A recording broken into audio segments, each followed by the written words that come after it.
আসসালামু আলাইকুম। ই passport related নতুন আরেকটা ভিডিও নিয়ে আপনাদের সামনে চলে আসছি। আমি সোহরাব, আপনারা দেখছেন টেক প্রো সোহরাব। আজকে অ্যাকচুয়ালি কোনো টিউটোরিয়াল শেয়ার করব না, আজকে হচ্ছে একটা এক্সপেরিয়েন্স শেয়ার করবো, যেটা হচ্ছে একদম রিয়েল লাইফ এক্সপেরিয়েন্স। সেটা হচ্ছে আমার এক ছোটো বোনের সাথে হয়েছে। রিসেন্টলি সে হচ্ছে পাসপোর্ট করতে গিয়েছিল, নতুন একটা পাসপোর্ট, কারণ তার কোনো প্রিভিয়াস পাসপোর্ট নাই। সো তার সাথে একটা ঘটে যাওয়া একটা ঘটনা আপনাদের সাথে শেয়ার করব, এবং এই ঘটনাটা শুনলে আপনার কী লাভ হবে সেটা হচ্ছে আপনি কনফিডেন্স পাবেন যে হ্যাঁ, দালাল ছাড়াও পাসপোর্ট করা যায়। এবং অনেক সময় অনেক ডকুমেন্ট যেগুলো লাগে না সেগুলো আপনার কাছ থেকে চাইবে আপনাকে ভোগান্তিতে ফেলানোর জন্য, এবং সেটা তার সাথেও ঘটেছিল, এবং কীভাবে সে এই কাজটা কমপ্লিট করে আসছে এবং তার পাসপোর্টের কাজগুলো কমপ্লিট করে তার পাসপোর্ট মানে কোনো আর ঝামেলায় পড়তে হয় না পাসপোর্ট নিয়ে, সেটাই আপনাদের সাথে আজকে শেয়ার করতেছি।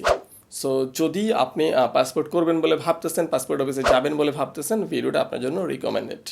চলুন ভিডিওটা শুরু করা যাক, কাহিনীটা শুরু করা যাক। অ্যাকচুয়ালি সে গিয়েছিল ঢাকাতেই কোনো একটা পাসপোর্ট অফিসে, আমি একদম স্পেসিফিক করে আর বলছি না কোন পাসপোর্ট অফিসে, বাট ঢাকার মধ্যেই। সো তার তো একটা অ্যাপয়েন্টমেন্ট শিডিউল ছিল, সেই শিডিউল ডেটেই সে গিয়েছিল, সকল কাগজপত্র নিয়ে গিয়েছিল। বাট যেগুলো অ্যাকচুয়ালি দরকার নাই সেগুলো নেয় নাই, মানে এমন না যে একদম সব নিয়ে গেছে, কারণ সে কনফিডেন্ট ছিল যে এগুলো লাগে না, এগুলো আমি নিব না। সো সে যখন অ্যাজ ইউজুয়াল পাসপোর্ট অফিসে গেছে, সিরিয়াল ধরছে, তারপরে হচ্ছে যে ফার্স্টে হচ্ছে কি কাগজপত্রগুলো মানে সাজানোর জন্য একজনকে দিতে হয়, তাকে যখন দিয়েছে সে কি করছে, বলছে আপনার তো এনওসি নাই, আপনার তো প্রাইভেট সার্ভিস লেখছেন, এনওসি কোথায়? যেটা আমি সবসময় বলে থাকি যে সাধারণত প্রাইভেট সার্ভিস দিলেও কোনো এনওসি লাগে না।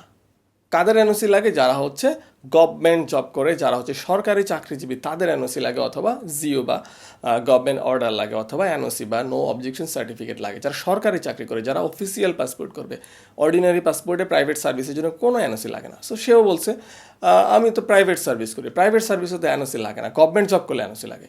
সো আপনি শুধু শুধু এনওসি চাচ্ছেন কেন?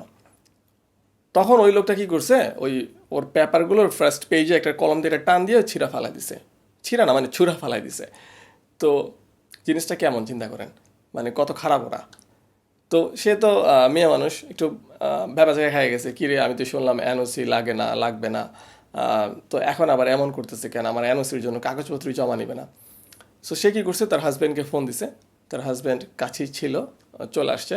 আয়শা হচ্ছে ওই লোকের সাথে আর কথা টথা বলে না, ওই লোকের সাথে কোনো কথা বলার দরকার নাই, সরাসরি তার উপরের লেভেলে যে আছে, আই মিন ডিউটি অফিসার, ওনার কাছে চলে গেছে, যে ওনার রুমে বসে এবং সুন্দরভাবে বুঝায় বলছে যে সে তো প্রাইভেট সার্ভিস করে, প্রাইভেট সার্ভিসের তো কোনো এনওসির প্রয়োজন হয় না।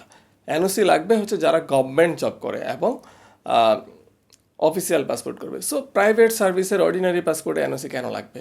এক্সপ্লেনেশন যখন মানে এক্সপ্লেন যখন করছে, তখন কিন্তু সেই মানে যে ডিউটি অফিসার, সে কিন্তু জিনিসটা ঠিকই বুঝছে, কারণ সে তো নিয়ম জানে। এখন যে ওই কাগজপত্রগুলো জমায়, হয়তো সে নিয়ম জানে, হয়তো জানে না, আই ডোন্ট নো।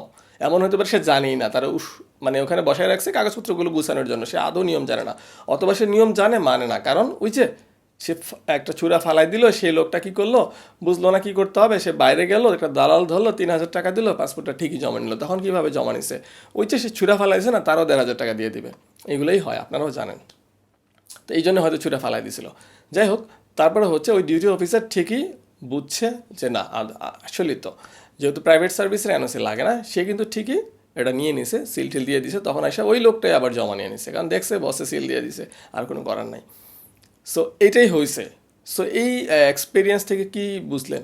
আপনাকে কথা বলতে হবে, আপনাকে জানতে হবে কোথায় কথা বলতে হবে।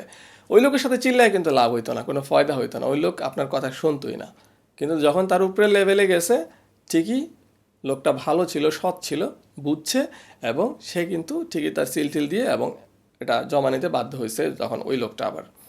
সো এটাই হচ্ছে সিস্টেম। আপনি যদি মানে ভয় পান তাহলে হবে না, আপনাকে কথা বলতে হবে, জায়গা মতো কথা বলতে হবে, অথবা আপনাকে সকল পেপারস নিয়ে যেতে হবে, যেটা চাইবো এটাই দিবেন, যেটা চাইবো এটাই দিবেন, যে আমার সব কাগজ আছে, তাহলেও দালাল নিয়ে ফক করে আপনারা ফালাইতে পারবে না।